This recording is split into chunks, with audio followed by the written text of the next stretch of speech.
Hi, what's up, y'all? It's Poppin' It's D. About to react to this vid by Hip Hop Madness. It's titled "The Addiction That Destroyed Drake's Career." So apparently y'all have been in my comments asking me to react to this, and y'all have been in their comments saying that D needs to watch this. So here we are. Got to give the people what they want. All right. So yeah, we're gonna see what they have to say in this vid. Let's watch. I think that people have been making fun of him for such a long time that he has really internalized all that. And that dictates the way he probably moves behind the scenes.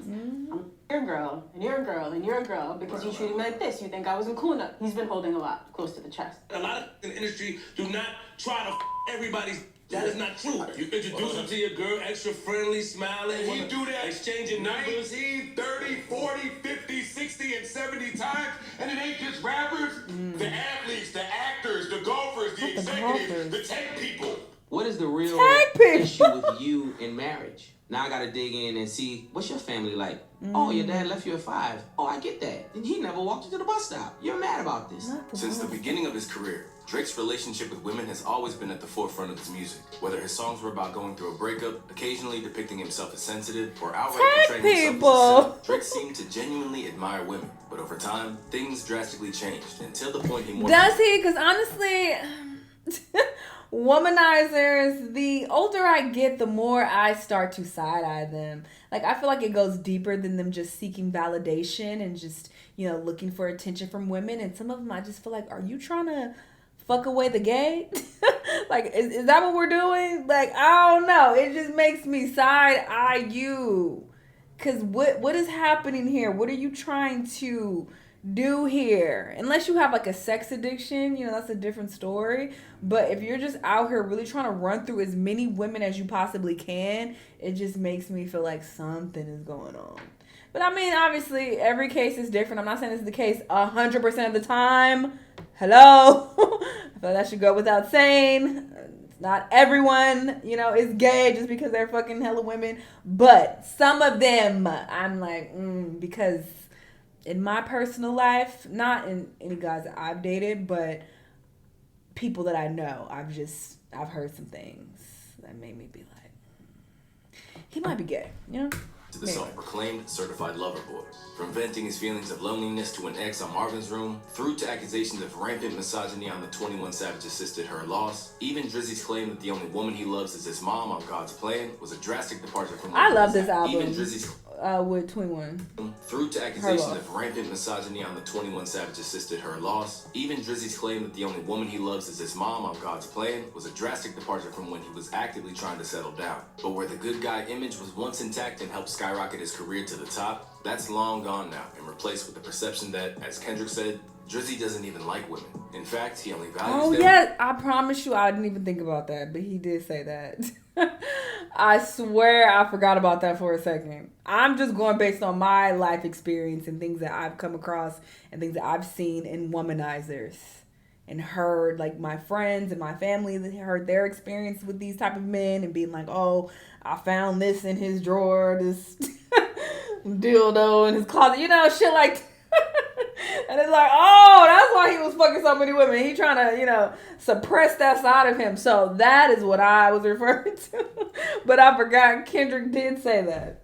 When it comes to sexual gratification. But Kendrick also said, I believe. Like, he's not saying that he has any proof of that. He said, I believe you don't like women.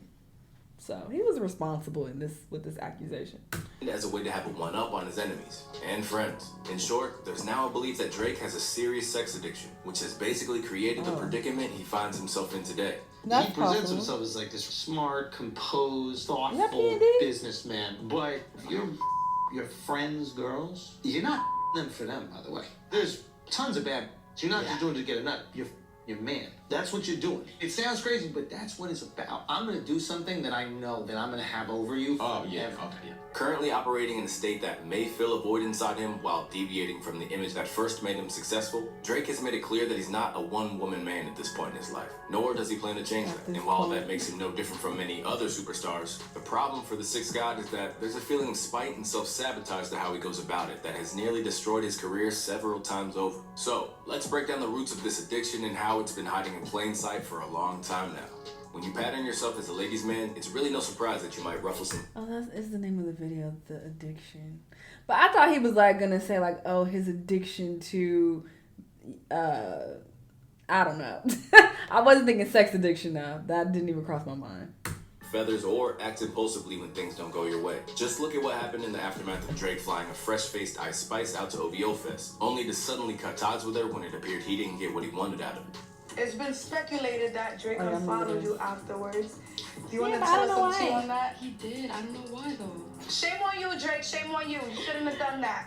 Happy to ghost someone in an instant, Drake's objectives with up-and-comers like Ice come into focus when you see how much he prides himself on being a bachelor. So, when he doesn't get his way, his superstardom allows him to move in a way without any consequences. And this Okay, that's what I was initially kind of thinking, like maybe the addiction to power or addiction to fame or the industry or something like that. was further. Because I've never heard anybody imply that Drake has a sex addiction. Kanye for sure. Diddy, people like that, but never Drake. Highlighted in an interview with Angie Martinez, where French Montana basically lifted the lid on how Drake operates. Yes. There's people with more reputation than me. Drake is close. But you and Drake are friends. Splash Bros. Snipe Squad. You know, he gave me the Snipe Squad thing. 10 rules, 10 snipe commandments. Thou shalt not snipe a bro's ting. Thou shalt never pillow talk or discuss business with a ting. On any import from the United States, Canada, or any other region, thou shalt practice a maximum 3-day export rule to avoid frustration. Nah, not the import and Give them export. 3 days so you can avoid frustration. 3 days maximum. With Drake basically retaining the mindset of a man in his 20s, it explains why Drizzy also doesn't care whose toes he steps on, including sniping someone else's team. Take for instance the story of Naomi Cher. Unlike Ice Spice, it's believed that she welcomed Drake's advances despite being in an 8-year relationship. To make matters worse, Drake had worked out with her then boyfriend just days before, only to later post an IG picture after the story broke captioned, "Without remorse." Dirty. Imagine having the most beautiful, supportive, and faithful relationship 8 years long with an engagement and wedding plan. Her former fiance, Jamie Sun, said. Then this major opportunity comes and a world star calls her fiance to sign a record deal. Flies you both over, and then, out of nowhere, all the trust has vanished with knives in your back and in your heart. I am no longer with the person people think I am together with. I am no longer with the 8 years I thought I was together with.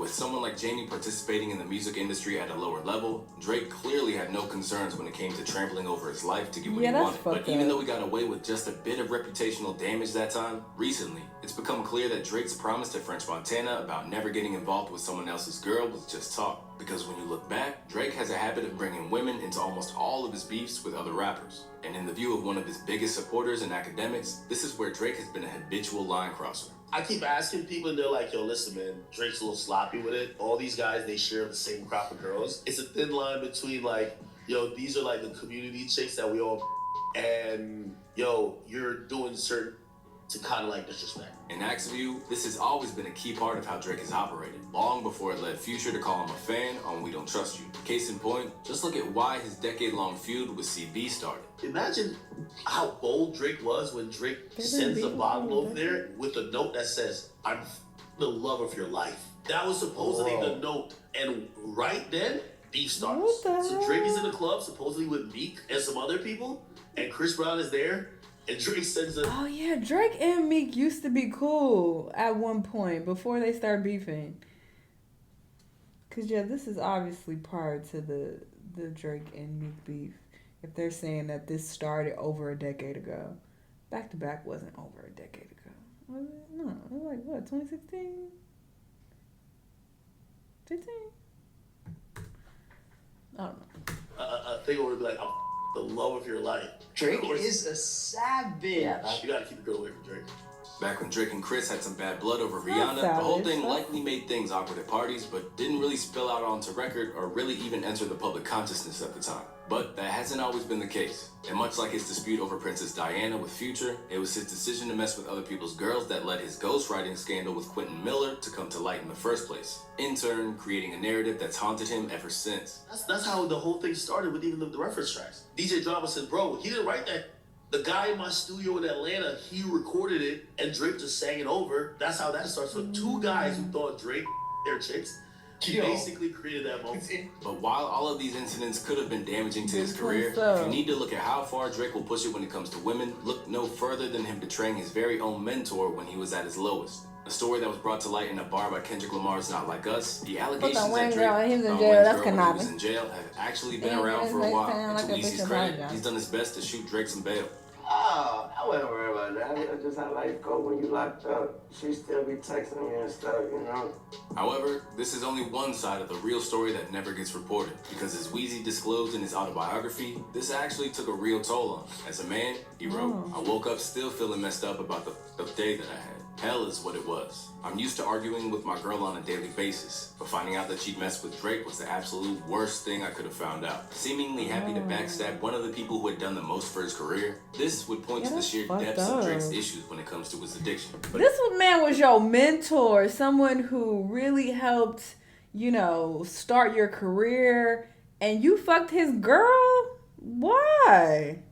As for how Drake's addiction manifested in the first place, there's a couple of theories, but both boil down to the same thing. It's his way of getting back at the tough times in his youth, or this song had me in a chokehold, okay? Proving everyone wrong who doubted that a suburban Jewish kid from Toronto could make it big in hip-hop. And during Who an produced in-depth that conversation song? on the Top Joe tier. Budden podcast, they weighed in on how people's perceptions of him influenced his tendency to forget his loyalties and go after women who should be off limits. Let's have a real conversation about how talk about Drake behind the scenes and how people in the industry talk about Drake and how they view him.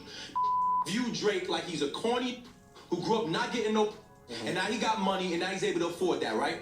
Left with a deficit he's now trying to make up for, this explains some of the recklessness in how Drake pursues women. Because for him, it's personal and a way to further assert his place at the top. Bottom line is, most of these in the industry that have grown up a certain way don't like that this moves in a fashion move because they never had a respect for him. You just said that a lot of the industry do that. A lot of the industry do not try to everybody's. That is not true. You introduce them to your girl, extra friendly, smiling. He do that exchanging numbers. 19, 30, 40, 50, 60, and 70 times. And it ain't just rappers. The athletes, the actors, the golfers, the executives, the tech people. The difference is you might be more comfortable being way more vocal about that you never respected than the other. While Joe Budden thinks that this is all about how he's been treated in the game and is not. I don't think people mad just because they feel like he corny. They would be mad if it was anybody who fucked that girl. It's like, all right, I understand these rappers are whores and they fucking everything that move, but usually there's some type of code. If we have some type of relationship, even if it's a working professional relationship, that's just something you don't do. Like we work together, make hits together. We got a cordial, dynamic between the two of us, and you just go behind my back and fuck my girlfriend or my wife. Like, he was fucking people's wives too. It's like, bro, come on. Like, that's shit that could get you killed. Not trying to get back. Others feel it goes deeper than just rap. According to Nadeska and Ebro, it goes back to how he's been treated by the world as a whole, not just the industry. Because when the world has looked down on him or made him a figure of sad boy memes, being the guy who could steal your girl in a moment's notice is his way of proving himself as the star he always saw himself. See, and that's embarrassing. You as a grown 40-year-old man, pushing 40, and nothing's wrong with that. This is not to age shame this man, okay? It's a blessing that he's been able to live this long and to dominate for this many years, okay? You can say whatever you want about Drake. You cannot take that away from him. So that's dope. But my point is, you being at this age and you still feeling like in order to feel validated or redeem yourself against these corny allegations and you not getting respect, that you need to fuck all these women and fuck these niggas bitches in order to get some type of respect in your head. Like, I don't understand that. How does that make you feel better and feel like a bigger man? Like, his priorities are all fucked up, and his idea of what makes someone a man is also fucked up. But going back to Pusha T's point, maybe that is because his dad stepped out on him and he really didn't have that example. But no, he had his uncle. Wasn't he really close with his uncle, the nigga who let him drive his car or whatever? Yeah, he made the song about on Take Care. He had male figures. Ain't no excuse. He just trash. I think that people have been making fun of him for such a long time that he has really internalized all that. And that dictates the way he probably moves behind the scenes. We'll go to therapy, you're a girl, brother. and you're a girl, and you're a girl, because you treated me like this. You think I wasn't cool enough. He's been holding a lot close to the chest. Due to social media and people listing all of the people, it was like a list of 40 people that Drake either has problems or has had problems with. The women, the men, the women have decided to be with. DJ at some Drama. point, you start going, wait, it can't be everybody else, bro. But above all, it's not just Drake's obvious over-reliance on sex that's the issue, nor even his ruthless backstabbing of his enemies. The real problem is how his behavior and personal circumstances have shaped a negative attitude towards women that threatens to be his downfall. Because from Pusha T to Kendrick Lamar, every time that he's been forced to take an L in a battle is when he comes at someone's spouse or fiance. And in Push's view, this goes all the way back to the trials and tribulations of his youth. Now I gotta dig deeper. What is the real issue with you in marriage? Now I gotta dig in and see, what's your family like?